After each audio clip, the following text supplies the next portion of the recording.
Ram Ram sir.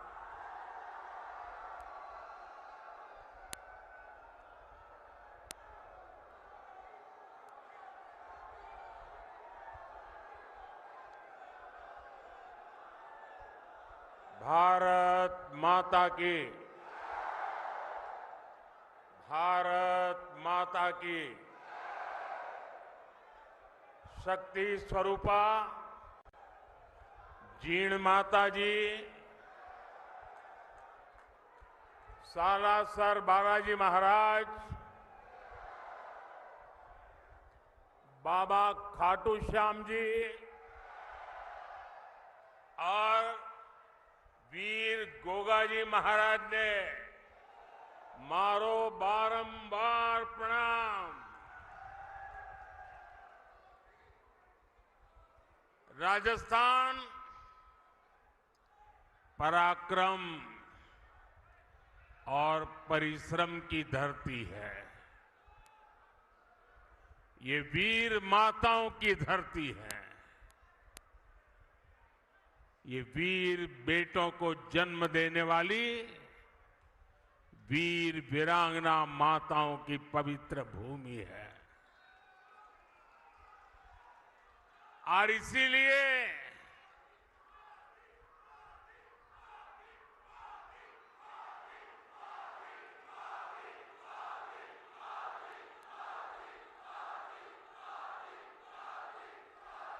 इसीलिए राजस्थान जो ठान लेता है वो पत्थर की लकीर बन जाता है। और यही जज्बा मेरे सामने देख रहा।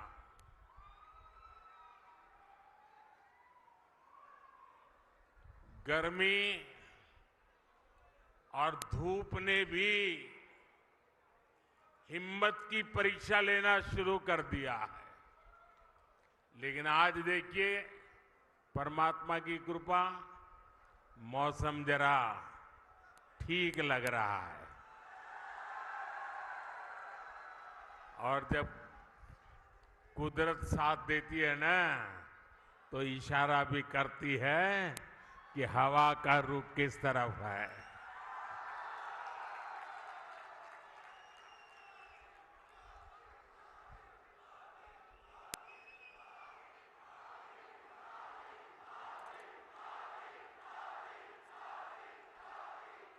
साथियों,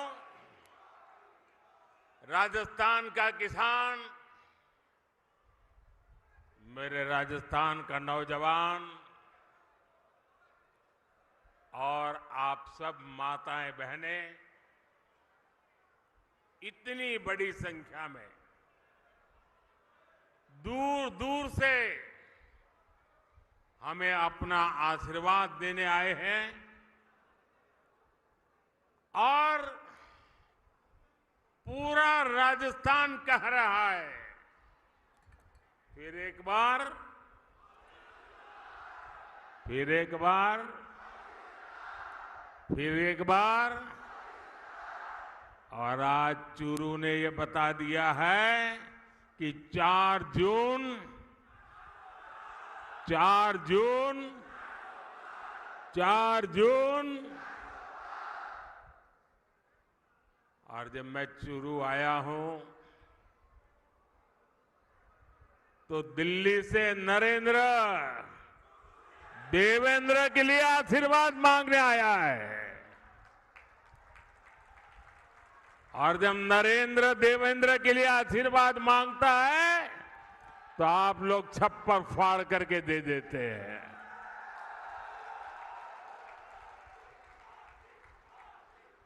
साथियों, बैठिए देवेंद्र जी। आज पूरा देश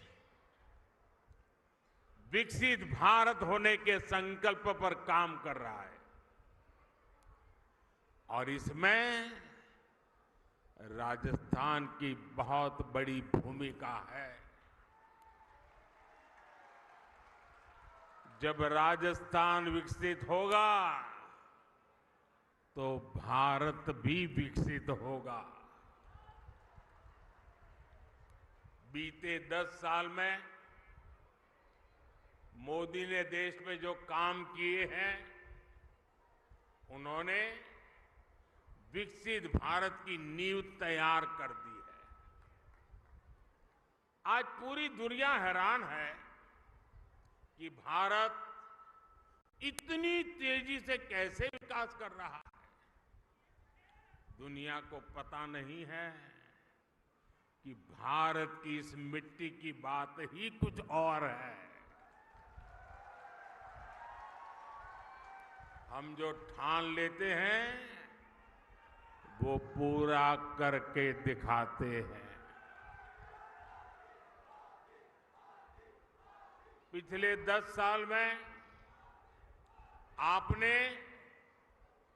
देश को बदलते देखा है। आप याद करिए, 10 साल पहले तब देश कितनी खस्ता हालत में था। कांग्रेस के बड़े बड़े घोटालों और लूट के कारण अर्थव्यवस्था चरमरा गई थी। दुनिया में भारत की साख गिरती जा रही थी। आजादी के इतने दशक बाद भी देश के लोग जीवन की छोटी छोटी जरूरतों के लिए जूझ रहे थे। करोड़ों गरीबों के सर पर छत नहीं थी। करोड़ों लोगों को पीने का पानी उपलब्ध नहीं था।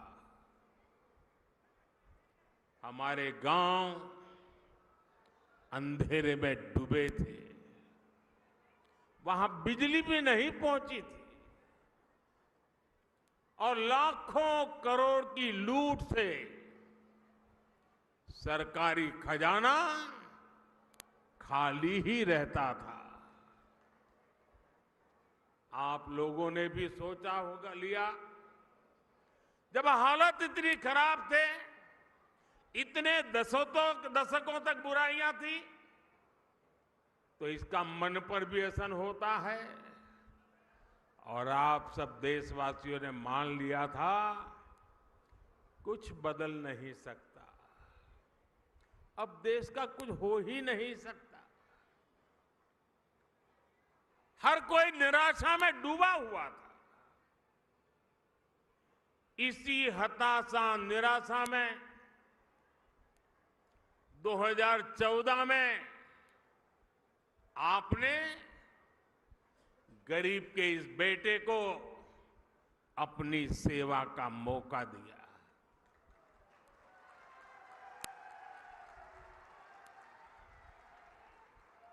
हताशा निराशा ये मोदी के पास भी नहीं फटक सकती। और मैंने तय किया कि हालात बदलने ही होंगे। और मेरे लिए तो मेरा भारत मेरा परिवार है।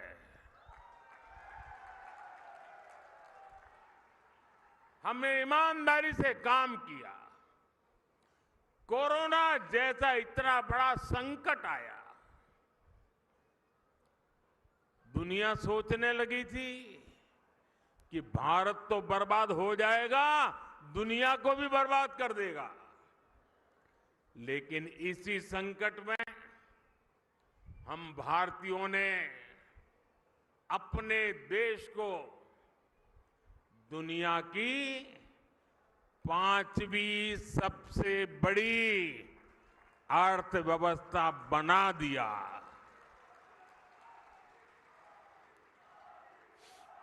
हम भी कह सकते थे भाई क्या करूं, पूरी दुनिया में आपदा आई है, हमारे यहां भी आपदा आई है, मैं क्या करूं। और हो सकता है देश वाले मान भी लेते, लेकिन मोदी ने वो रास्ता नहीं चुना। चुनौतियों को चुनौती देना, यही तो हमारी मिट्टी की ताकत होती है।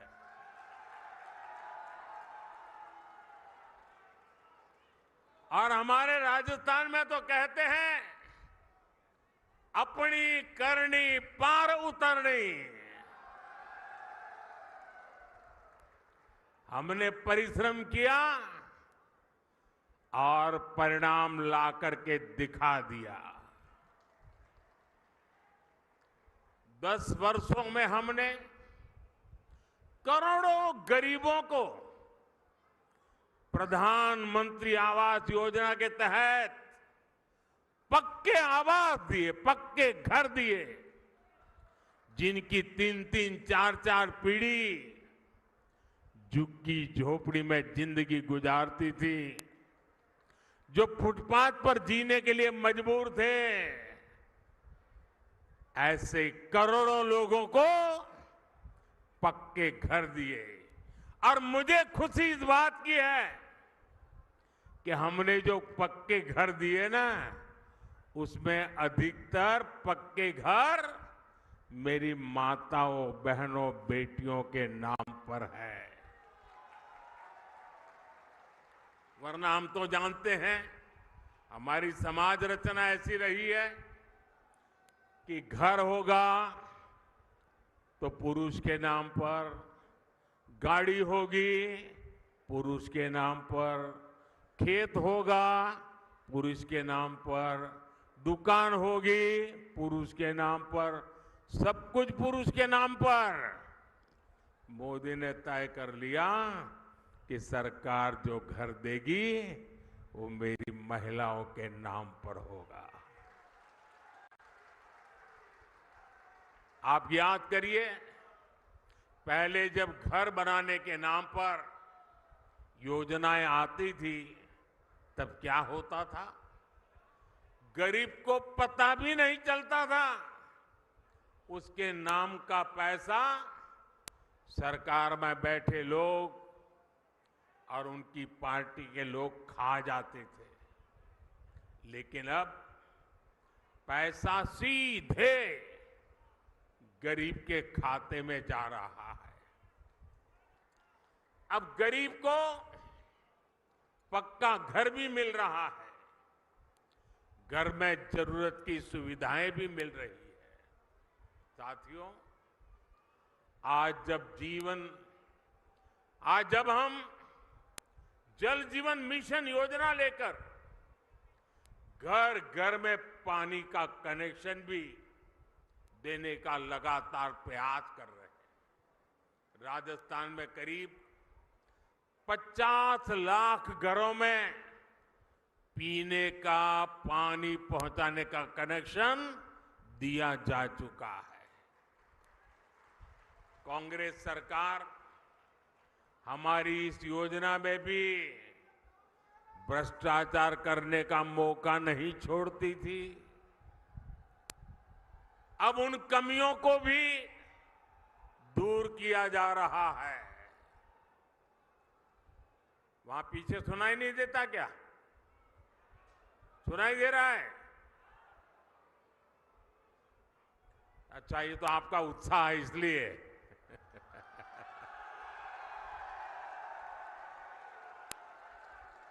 देखिए, राजस्थान के 4.5 करोड़ जरूरतमंदों को हर महीने मुफ्त राशन भी दिया जा रहा है।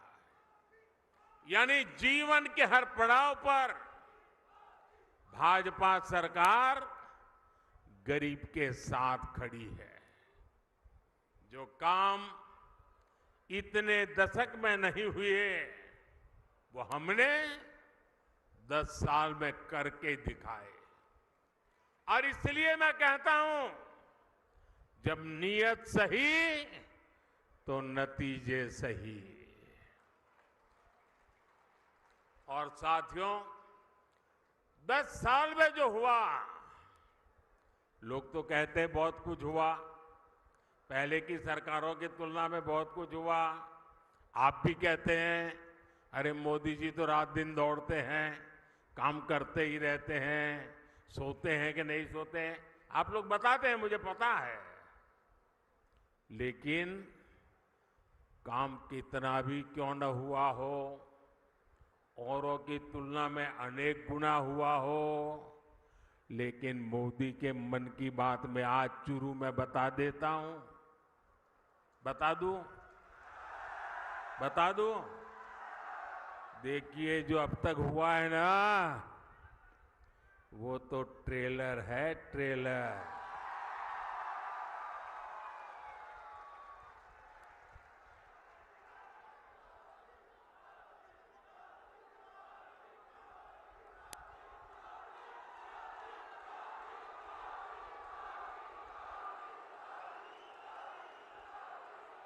आप आजकल बड़ी बड़ी होटल में खाना खाने जाते हैं ना, तो पहले एपेटाइजर लेकर के आते हैं, थोड़ी थोड़ी 2-3-4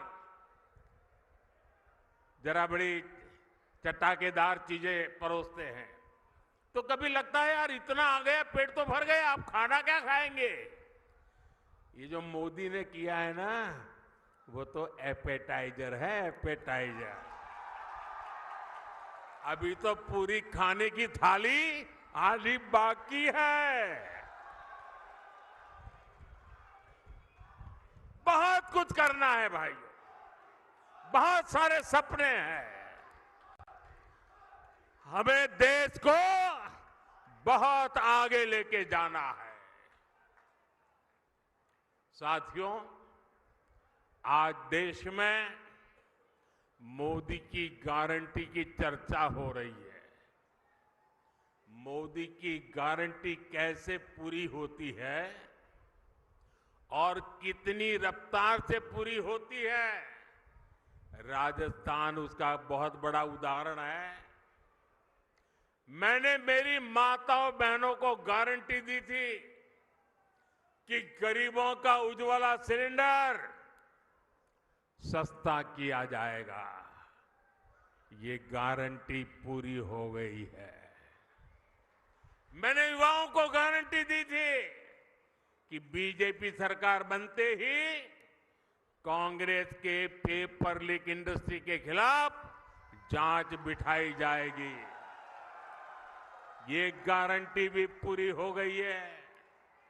मैंने ये भी गारंटी दी थी कि राजस्थान का मेरा किसान, शेखावटी के मेरे लोगों के लिए पानी की समस्या को खत्म किया जाएगा।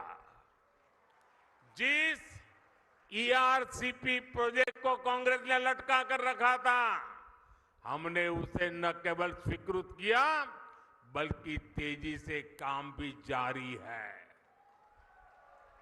इससे पीने के पानी और लाखों हेक्टेयर जमीन को सिंचाई का भी लाभ मिलेगा। हमने हरियाणा से समझौता करके शेखावटी में पानी लाने का रास्ता भी साफ कर दिया है। भाइयों और बहनों, भाजपा जो कहती है वो जरूर करती है। दूसरी पार्टियों की तरह भाजपा केवल घोषणा पत्र नहीं जारी करती, हम तो संकल्प पत्र लेकर के आते हैं। 2019 में हमने जो संकल्प पत्र जारी किया था, उसके ज्यादातर संकल्प पूरे हो चुके हैं। और 2 साल कोविड के संकट के बावजूद भी मोदी ने आपको जो वादा किया था, वो वादा पूरा करने के लिए एड़ी चोटी का जोर लगा दिया है। राजस्थान के मेरे भाई बहन, जम्मू कश्मीर की धरती पर जो मेरे वीर जवान शहीद हुए ना, उसमें मेरे इस शेखावटी के जवान भी शहादत मोली थी। उस जम्मू कश्मीर जहां पर मेरे राजस्थान के वीरों का रक्त आज वो जम्मू कश्मीर से आर्टिकल 370 खत्म हो गया।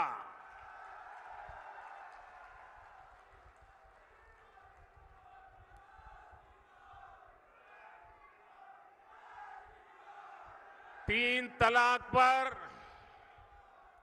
कानून हमारी मुस्लिम बहनों की मदद कर रहा है। और मेरी मुसलमान माताएं बहनें समझे, ये तीन तलाक आपके जीवन पर तो खतरा था ही था। मेरी मुस्लिम बेटियों के सर पे तलवार लटकती रहती थी। मोदी ने आपकी रक्षा तो की है, लेकिन मोदी ने हर मुस्लिम परिवार की भी रक्षा की है, क्योंकि मुस्लिम परिवार का वो पिता वो कभी सोचता था कि बेटी की शादी करके भेजा तो है, 2-3 बच्चे हो जाएंगे, उसके बाद अगर वो 3 तलाक करके वापस भेज देगा तो मैं बेटी को कैसे संभालूं। भाई को लगता था अगर 3 तलाक के कारण मेरी बहन घर वापस आ गई तो मेरा परिवार कैसे चलेगा। हर मां को लगता था कि इतने उत्साह और उमंग के साथ बेटी को शादी करके भेजा है, लेकिन 3 तलाक कह करके अगर बेटी को लौटा दिया तो मेरी बेटी की जिंदगी का क्या होगा। यानी पूरा परिवार 3 तलाक के नाम पर लटकती तलवार के नीचे मुसीबत में जिंदगी गुजारता था। मोदी ने सिर्फ मुस्लिम बहनों को नहीं, सभी मुस्लिम परिवारों की जिंदगी को बचाया है। लोकसभाओं में महिलाओं के लिए आरक्षण का कानून भी संसद ने पारित कर दिया है। ये भाजपा ही है जिसका संकल्प पत्र भी अपने आप में एक गारंटी माने जाना लगा है।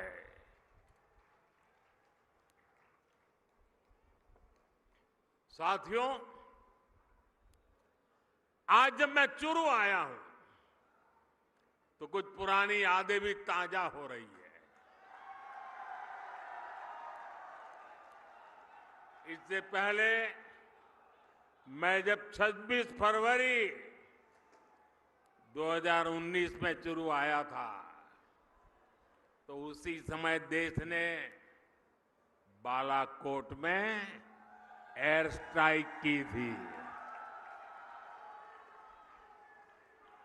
हमने आतंकियों को सबक सिखाया था और तब मैंने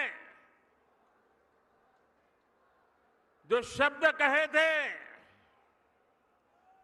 चूरू की धरती पर जिन शब्दों को मैंने दोहराया था, मैं आज फिर एक बार इस वीरों की धरती पर आया हूं तो मेरे उन भावों को दोहराता हूं। तब मैंने कहा था, यही चूरू में कहा था, सौगंध मुझे इस मिट्टी की, सौगंध मुझे इस मिट्टी की, मैं देश नहीं मिटने दूंगा, मैं देश नहीं रुकने दूंगा, मैं देश नहीं झुकने दूंगा। मेरा वचन है भारत मां को, तेरा शीश नहीं झुकने दूंगा।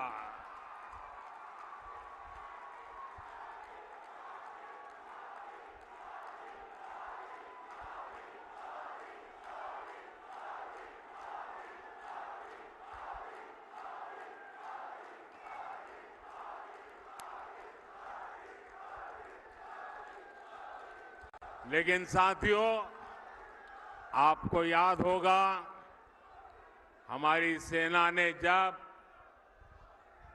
सर्जिकल स्ट्राइक और एयर स्ट्राइक की, तब कांग्रेस और उसके साथी क्या भाषा बोल रहे थे?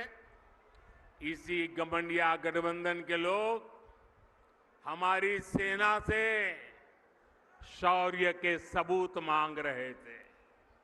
भाइयों और बहनों, सेनाओं का अपमान, देश का विभाजन, ये कांग्रेस पार्टी की पहचान है। जब तक इंडी अलायंस के लोग सत्ता में रहे, इन्होंने हमारे जवानों के हाथ बांध कर रखे। दुश्मन हमला करके चला जाता था, ये जवानों को जवाब देने की इजाजत नहीं देते थे। हमारे जवान 1 रैंक 1 पेंशन की मांग करते थे, कांग्रेस ने इसे भी पूरा नहीं होने दिया। हमारी सरकार बनी तो हमने सैनिकों को 1 रैंक 1 पेंशन का अधिकार भी दिया और सीमा पर पलटवार करने की छूट भी, खुली छूट दे दी। आज दुश्मन को भी पता है ये मोदी है, ये नया भारत है।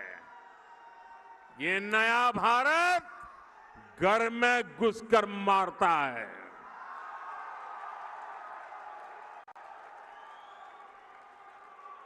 साथियों,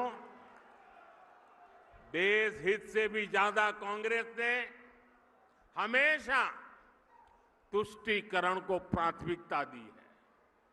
ये लोग तुष्टीकरण के लिए किस हद तक जा सकते हैं, ये देश ने देखा है। ये वो लोग हैं जिन्होंने कोर्ट में जाकर कहा था कि प्रभु श्री राम तो काल्पनिक है।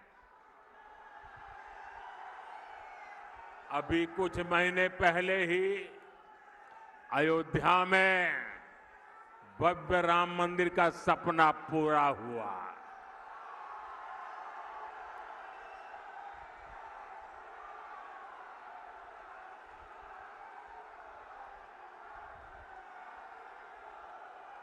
पूरा देश प्राण प्रतिष्ठा का उत्सव मना रहा था,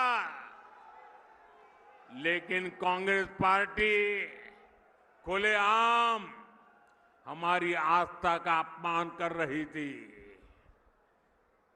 साथियों, देश ने कांग्रेस के पापों की हमेशा कीमत चुकाई है। और अभी तो एक मुझे पत्रकार बता रहे थे कि कांग्रेस पार्टी ने एक एडवाइजरी निकाली है और एडवाइजरी भी इतनी डरे डरे निकाली है। उन्होंने कांग्रेस की सभी इकाइयों को कहा है कि अयोध्या राम मंदिर की चर्चा अगर निकल पड़े तो मुंह पे ताला लगा देना, कुछ बोलना ही मत। उनको लगने लगा है कि अगर राम का नाम लिया तो पता नहीं कब राम राम हो जाए। ये हाल हो गया उनका, एडवाइजरी निकालनी पड़ रही है। भाइयों बहनों, हमारा देश, हमारी आस्था, इनका इतना घोर अपमान ये देश सह नहीं सकता है। लेकिन भाइयों बहनों, अब जब इन परिवारवादी भ्रष्टाचारियों की लूट का हिसाब हो रहा है तो ये सब एक हो गए हैं। मैं कहता हूं भ्रष्टाचार हटाओ, तो वो कहते हैं भ्रष्टाचारी बचाओ। अब मुझे बताइए, भ्रष्टाचार हटना चाहिए कि नहीं हटना चाहिए? देश को भ्रष्टाचार से मुक्त करना चाहिए कि नहीं करना चाहिए? भ्रष्टाचार ने देश को बर्बाद किया है कि नहीं किया है? भ्रष्टाचार ने नौजवानों के सपनों को चूर चूर किया है कि नहीं किया है? क्या अगर मैं भ्रष्टाचार के खिलाफ लड़ाई लड़ता हूं कि सही है कि गलत है? सही है कि गलत है? मैं भ्रष्टाचार के खिलाफ लड़ाई जारी रखूं, आपके आशीर्वाद है, पूरी ताकत से आशीर्वाद मिलेंगे। आपने देखा होगा इस समय घमंडिया गठबंधन के लोग चुनाव की रैलियां नहीं कर रहे हैं, भ्रष्टाचारियों को बचाने की रैली कर रहे हैं। आप मुझे बताइए, कांग्रेस के सांसद के ठिकाने पर छापा पड़ा और वहां से अलमारी में, बक्सों में बंद किए हुए 300 करोड़ रुपए से ज्यादा मिले और टीवी पर देश ने देखा, और केवल कांग्रेस के एक सांसद के पास से एक जगह पर से 300 करोड़ का खजाना मिला है। और क्या क्या होगा वो तो अभी खोजना है। 10 साल में अकेले ईडी ने भ्रष्टाचारियों से 1 लाख करोड़ रुपए से ज्यादा की संपत्ति जब्त की है। और मैं आपसे पूछता हूं, ऐसे लोगों पर कार्रवाई होनी चाहिए कि नहीं होनी चाहिए? ऐसे लोगों ने जिंदगी जेल में बितानी चाहिए कि नहीं बितानी चाहिए? मैं इन भ्रष्टाचारी परिवारवादियों से कहना चाहता हूं, कितने भी झूठ फैला लो, ये मोदी डरने वाला नहीं है। साथियों, कांग्रेस और इंडी गठबंधन का सिर्फ अपना हित, यही उनका कार्यक्रम है। इन्हें गरीब, दलित, शोषित, वंचित के कल्याण से, उनके सम्मान से कोई मतलब नहीं है। ये वही लोग हैं जिन्होंने कभी बाबा साहब आम्बेडकर का सम्मान नहीं किया। इसी कांग्रेस ने बाबा साहब को दशकों तक भारत रत्न नहीं मिलने दिया। इन लोगों ने देश में आपातकाल लगाया, संविधान को बंधक बनाया। इस इंडियन अलायंस के लोगों ने कभी पिछड़ा वर्ग आयोग को संवैधानिक दर्जा नहीं दिया। दशकों पुरानी ये मांग मोदी ने पूरी की। भाजपा ने देश को दलित राष्ट्रपति दिए, देश की पहली आदिवासी महिला राष्ट्रपति दी, लेकिन इन्हें चुनाव हरवाने के लिए इंडी गठबंधन वालों ने पूरी ताकत लगा दी। अब 19 अप्रैल को शोषितों, वंचितों के ऐसे विरोधियों के साथ क्या करना है आपको पता है ना? 19 अप्रैल को क्या करना है पता है ना? पता है ना? अपने यहां राजस्थान में कहते हैं, अकल मन ने इशारो ही गणो। साथियों, चूरू में भाई देवेंद्र झांझड़िया जी, झुंझुनू में शुभकरण चौधरी जी, सीकर में स्वामी सुबेदानंद सरस्वती जी, मैं आज आपके पास उन सब के लिए आशीर्वाद मांगने आया।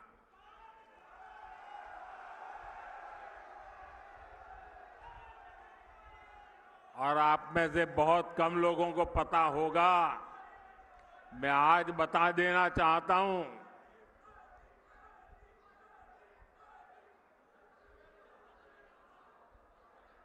चूरू में जो उम्मीदवार है देवेंद्र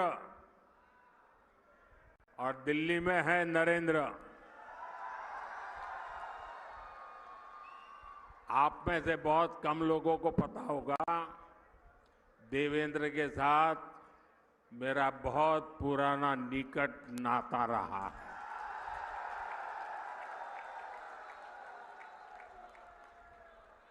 और जब मैं देवेंद्र को पहली बार मिला, जब मैंने उसकी मां की बातें सुनी, मेरे मन को छू गया कि मेरे देश की आन बान के शान के लिए शेखावटी की गरीब मां, अनपढ़ मां, अपना बेटा जिसका शरीर मुसीबतों से गुजारा करने वाला शरीर है, लेकिन उसको भी दुनिया में देश का नाम रोशन करने के लिए मां प्रेरित करती है। और देवेंद्र भी गरीबी की परवाह किए बिना जी जान से जुट करके भारत का सम्मान बढ़ाया है। देवेंद्र को टिकट देने के पीछे मोदी का मकसद यही था कि जो गरीब मां का बेटा होता है उसके सपने भी पूरे होने चाहिए। मोदी का देवेंद्र को टिकट देने का मकसद यही था कि मेरे देश के जो खिलाड़ी हैं, पूरे हिंदुस्तान के खेल जगत के बेटे बेटियां हैं, उनको प्रोत्साहन मिले कि आपका खेल का कार्यकाल ये देश कभी भूलने वाला नहीं है और उसका सिंबल ये हमारा देवेंद्र है। और इसलिए मैं चुरू वासियों से विशेष रूप से ऐसा गरीबी से ही लड़ा, ऐसा नहीं, दुनिया में जाकर के देश का डंका बजाया। ऐसे मेरे साथी को, चाहे वो चुरू हो, झुंझुनू हो या सीकर हो, आप भारतीय जनता पार्टी को भरपूर आशीर्वाद दीजिए।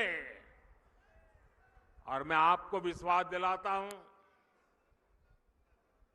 आपके सपनों को पूरा करने के लिए मैं एड़ी चोटी का जोर लगा दूंगा जी।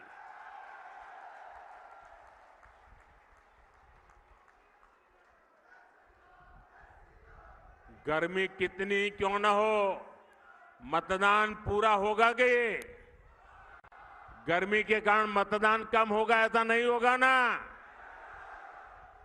घर घर जाएंगे, माताओं बहनों को मेरी बात बताएंगे, चुनाव जीतने के लिए मतदान करेंगे। अच्छा, मेरा एक और काम करेंगे, मेरा पर्सनल काम है, करेंगे। घर घर जाकर कहना कि हमारे मोदी जी चुरू आए थे और मोदी जी ने आपको प्रणाम भेजा है। मेरा प्रणाम पहुंचा देंगे। मैं यहां भाजपा के सभी वरिष्ठ नेताओं को भी सार्वजनिक रूप से प्रार्थना करता हूं। सार्वजनिक रूप से कभी कभी करना पड़ता है। ऐसा है कि चुनाव का समय है, हर किसी के जिम्मे बहुत सारा काम है, लेकिन इनको मन में रहता है कि प्रधानमंत्री जी आए और हम नहीं जाएंगे तो कैसा लगेगा। मेरी आप कार्यकर्ताओं से विनती है कि आप बिल्कुल मेरी चिंता छोड़ दीजिए। सभी कार्यक्रमों में वरिष्ठ लोगों को दौड़ने की जरूरत नहीं है। कोई छोटा कार्यकर्ता भी रहेगा तो मोदी भी छोटा है, छोटे के बगल में बैठ जाएगा। आप कृपा करके सभी कार्यक्रमों के लिए मत दौड़िए। मेरे साथ बोलिए, भारत माता की, भारत माता की, भारत माता की।